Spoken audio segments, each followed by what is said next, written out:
Hallo, ich bin der Günther Wiedl.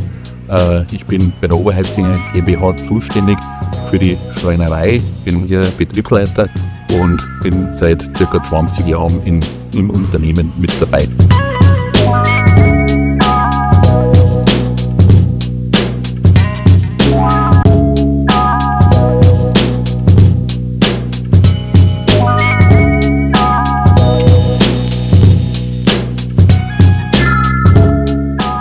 Also ich bin Steffi, bin 23 Jahre alt und arbeite seit 3 Jahren bei Oberheitzinger.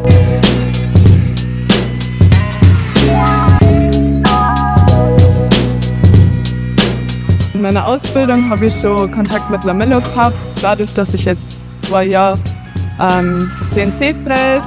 Wir haben uns vor 5 Jahren eine Nestingmaschine zugelegt und waren dann auf der Suche nach einem passenden Verbinder, haben uns da auf dem Markt umgesehen und sind eben bei Lamello mit dem Caveneo Verbinder hängen geblieben und setzen den seither auch ein. Wir sind da eben sehr zufrieden damit. Haben relativ hohen Verbrauch im Jahr, haben auch gelernt, den vielseitig einzusetzen.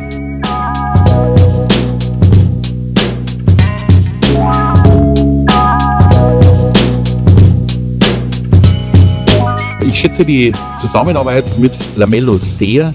Wir sind immer im engen Austausch. Wir testen Produkte, wir probieren das aus, wir bringen Verbesserungen mit ein und wir haben bei Lamello immer ein offenes Ohr für diese Themen und es ist eine super Zusammenarbeit.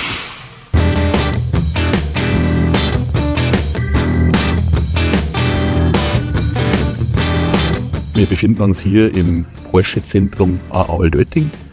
Dieses Autohaus wurde von uns eingerichtet. Wir haben bei der Oberheitzinger GmbH die Kernkompetenz, dass wir Autohäuser einrichten für verschiedenste Marken.